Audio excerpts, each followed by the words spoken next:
E aí, galera, estamos aqui em mais um grupo de estudos de Go e hoje nós vamos ver sobre redução de privilégios nos seus programas Go. Redução de privilégios é uma forma de você melhorar a segurança do seu programa. Na verdade, ele não melhora a segurança, mas se houver uma falha no seu programa, esse programa vai ter menos privilégios, logo essa falha vai ser mais difícil de ser explorada, ela vai ser mais difícil de criar algum impacto significativo no seu programa. Vamos dar uma olhada como que isso é feito? Vamos ver nosso exemplo aqui. A primeira coisa que a gente fez foi dar uma olhada se a gente estava executando como root. É importante a gente saber que está sendo executado como root porque nós vamos usar alguns syscalls para mudar do usuário root para o nobody, que tem muito menos privilégios, né? E com isso melhorar a segurança do sistema, mas só dá para usar esses syscalls se você for o root. Então a gente precisa verificar primeiro se está usando o usuário correto. Aqui é claro que você poderia inverter essa lógica, né? Dizer que não pode ser executado como superusuário, não pode ser executado como root, e com isso automaticamente melhorar a segurança do sistema, mas você teria que fazer a mudança do usuário você mesmo, né? Você teria que carregar o programa já com outro usuário. E o que a gente quer aqui não é isso. O que a gente quer aqui é que, uma vez o programa carregado, ele se encarregue de mudar de usuário. Bom, aí são decisões de projeto, você pode fazer de várias formas, inclusive deixar sem essa checagem aqui e esperar que ele simplesmente dê erro quando tentar mudar de usuário.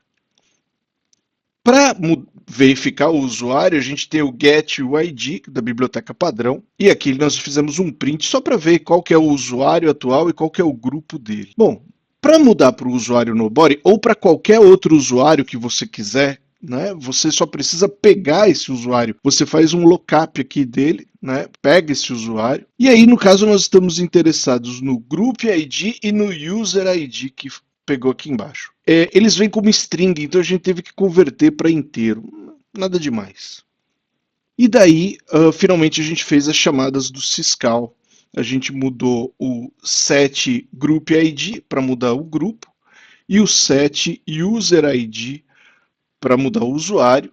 E a partir desse momento, eles estão no grupo do nobody e no usuário do nobody. Então, se esse print aqui vai mostrar esse usuário e aí ele já não vai ter mais privilégio para fazer nada demais, né? Vamos dar uma olhadinha no programa sendo executado. Se eu tentar simplesmente executar aqui, go run main.go, ele vai dizer, ó, você não é o root, que é aquele primeiro if que a gente colocou. Vamos fazer sudo go run main.go.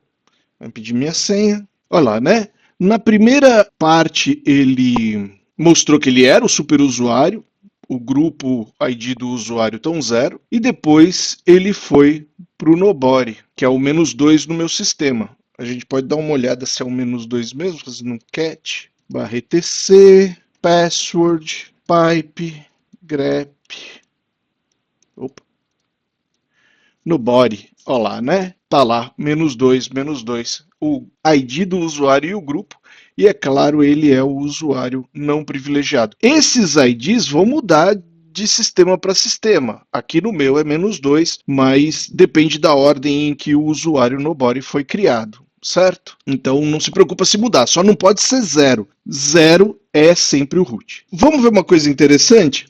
Por que tem ordem nessas... Por que tem ordem? Por que eu mudei primeiro o grupo do usuário e depois eu mudei o próprio usuário, o ID do usuário?